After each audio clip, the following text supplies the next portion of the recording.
Good evening, sit down, बैठ जाइए।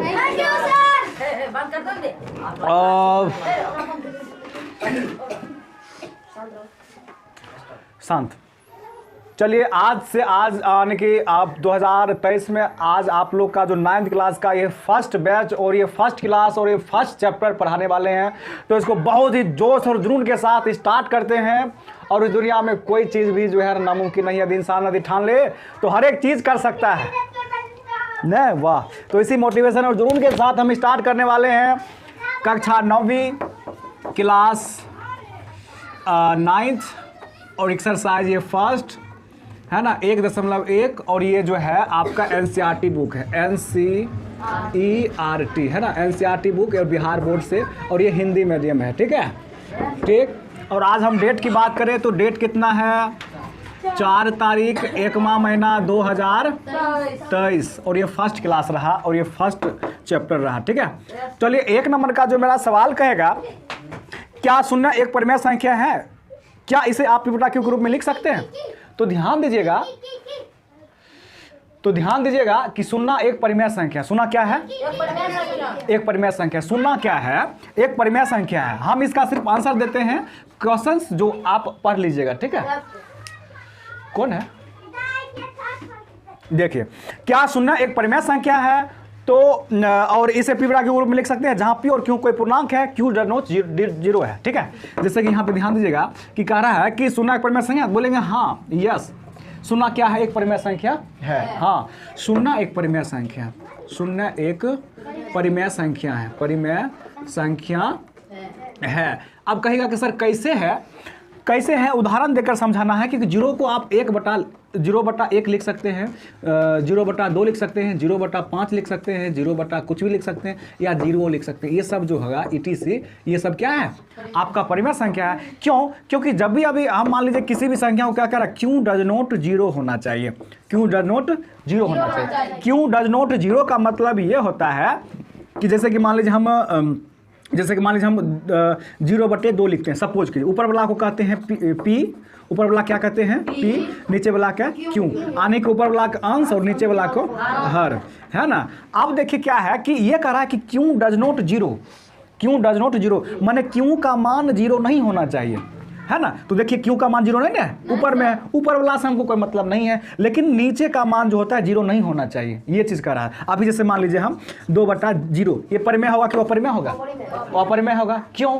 क्योंकि नीचे में जो है, नीचे Q का मान आ गया है 0, जो कि 0 Q का मान कहता है नहीं लेने के लिए, इसीलिए अपरिमेय संख्या होगा। आदि ऊपर में 0 है तो कोई दिक्कत नहीं, ऊपर में कुछ है, नीचे 0 नहीं होना चाहिए, तो परिमेय होगा। आदि ऊपर में कुछ है और नीचे 0 आ गया तो वो अपरिमेय हो जाएगा, अपरिमेय हो जाएगा। आप लोग समझ रहे हैं? बहुत बढ़िया, ठीक है। आइए तो इस क्वेश्चन को आप समझे, 0 परिमेय संख्या का अपरिमेय संख्या, परिमेय संख्या। अब कहेगा सर कैसे? इसलिए क्योंकि नीचे वाला जो है, नीचे का मान जो होता है 0 नहीं होना चाहिए, समझ गए। नीचे में जखने 0 आ गया अपरिमेय संख्या, नीचे वाला हर का जो संख्या हर जो होना चाहिए वो 0 नहीं होना चाहिए। अब बात समझ गए होंगे। चलिए 1 नंबर क्वेश्चन आप लोग का ये इस तरह से सॉल्व कर लीजिएगा, हो गया है। ठीक है, तो अगला मेरा 2 नंबर का क्वेश्चन है, बहुत बेस्ट क्वेश्चन है, मोस्ट क्वेश्चन है कि कह रहा 3 और 4 के बीच, 3 और 4 के बीच, है ना, 3 और 4 के बीच 6 परिमेय संख्या निकाले। 3 और 4 के बीच कितने परिमेय संख्या? 6 परिमेय संख्या निकालना है। तो कैसे निकालिएगा इसको? सिंपल है, देखिए यहाँ से देखिए, आप कई सारे कैटेगरी निकालने के लिए, तो हम जो आपको नियम बताएंगे 3 4 है, 3 ने कुछ बटा में दे दीजिए 1, ठीक है। अब इसको क्या कीजिए, आप अपना मन से क्या को करा परिमेय संख्या निकाल 6 गो, आप क्या कीजिए 7 से मल्टीप्लाई कर दीजिए, 1 बार है, फिर दोनों में नीचे ऊपर दोनों, ठीक है, दोनों तरफ कर दीजिएगा। अब फिर ये 4 ने कुछ बटा में 1, अब इसमें भी मतलब कहते हैं जो संख्या से इसमें किए सिमिलर संख्या से कर देना है हमको गुना, इसमें भी 7 से कर दीजिए, इसमें भी 7 से कर दीजिए। अब सबको मल्टीप्लाई कर लीजिए, 7 या 21, 7 एकम 7, 7 चौका 7 एकम 7, है ना। अब देखिए ये जो मेरा परिमेय संख्या निकलेगा, अतः आपका जो 6 परिमेय संख्या क्या, अच्छा वो दे देंगे, भूल जाते हैं। चलिए अब यहाँ पे क्या करेंगे, 21 के बाद क्या होता है 22/7, दोनों में सिमिलर है, और ये 22 के बाद 23/7, 24/7, 25/7, 26/27, यहाँ पे उग नहीं रहा है, ये क्या है 27/7 और 1 2 3 4 5 6 देख रहे हैं मेरा 21 और 28 के बीच में जो ये मेरा निकला है इसी को कहते हैं परिमेय संख्या, बीच परिमेय संख्या निकालना। कितना सिंपल है ना। और फिर मेरा नेक्स्ट क्वेश्चन है, सबको हम इसी वीडियो में और इसी बोर्ड पे जो है ना इतना में ही हमको सॉल्व करना है। देखिए 4 नंबर का जो क्वेश्चन है कह रहा है क्या कि 3/5 और 4/5 के बीच 5 परिमेय संख्या निकालने के लिए 3 नंबर का, अच्छा 3 नंबर का क्वेश्चन है। हाँ आप लोग ध्यान इसी तरह देते रहिए। 3/5 और 4/5 के बीच 5 परिमेय संख्या निकालना। कितना परिमेय संख्या? 5 परिमेय संख्या निकालना है। तो 3/5 नहीं कुछ तो यहाँ पे आपको गुना कर देना है। क्या 5 का निकाल ले तो आप क्या कीजिए 6 से मल्टीप्लाई कर दीजिए दोनों तरफ 6 से, है ना। दोनों तरफ कितना से? 6 से। और 4 फिर है 5, इसमें भी दोनों तरफ, है ना, दोनों तरफ गुना कर देंगे 6 से।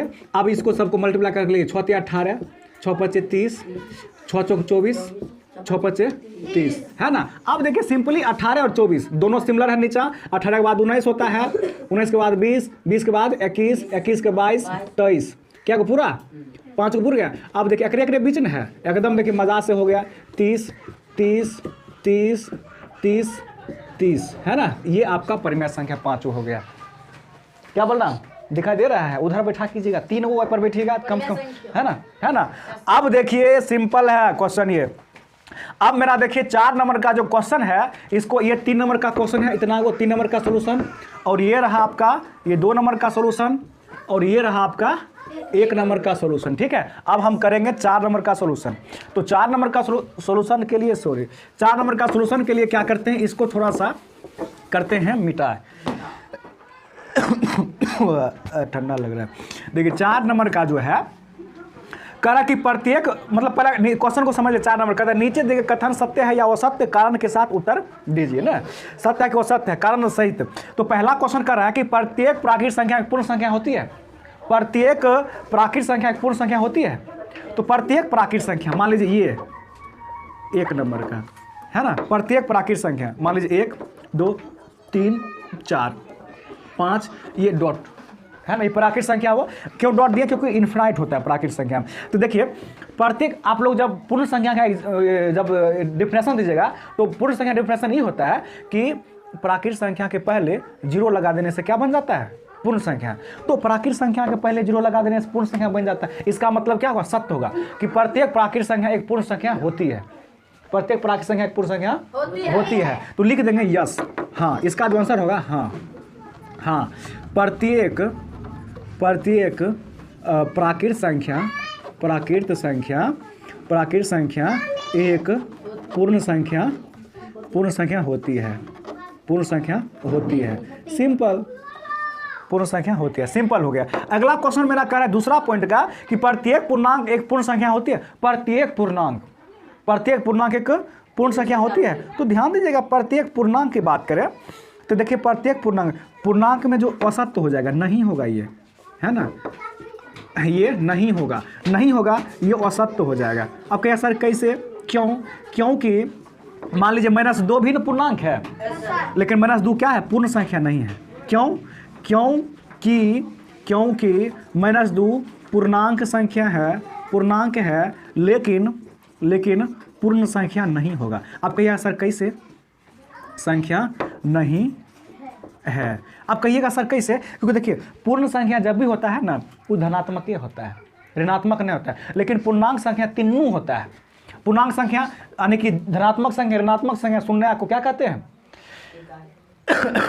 पूर्णांक संख्या कहते हैं, है ना। जैसे कि देखिए ये भी पूर्णांक है, ये भी पूर्णांक है, लेकिन देखिए ये दोनों पूर्णांक है, सॉरी पूर्ण संख्या, ये दोनों पूर्ण संख्या 0 2 तो हो जाएगा, लेकिन माइनस वाला नहीं होगा। इसीलिए क्या होगा? असत्य। क्योंकि यह है ना, यानी कि पूर्ण संख्या हो जाएगा लेकिन पूर्णांक संख्या नहीं होगा। यही बात है। अगला मेरा 3 नंबर का क्वेश्चन है।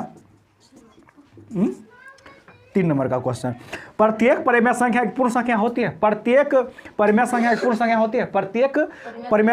संख्या। देखिए परिमेय संख्या प्रत्येक, मान लीजिए ये तो मान लीजिए इसका वर्गमूल कितना होगा? 2। ये तो चलिए पूर्ण संख्या हो गया, लेकिन ये परिमेय संख्या है। क्या ये पूर्ण संख्या होगा? ये ऐसा होगा पूर्ण संख्या? नहीं होगा, क्योंकि बटा वाला जो होता है ना भिन्न के रूप में परिमेय संख्या पूर्ण संख्या नहीं होगा, नहीं ना होगा। ये पूर्ण संख्या हो जाएगा, ये भी हो जाएगा, लेकिन ये होगा पूर्ण संख्या? नहीं होगा, पूर्ण संख्या नहीं होगा। इसका मतलब क्या होगा? नहीं, यानी कि असत्य है, असत्य है, असत्य है, असत्य है। हाँ, प्रत्येक परिमेय संख्या एक पूर्ण संख्या नहीं होती है, असत्य। ये आपको तो चलिए एक बार जयकारा लगाते हैं। क्या कहते हैं जब चैप्टर खत्म होता है? वृंदावन बिहारी लाल की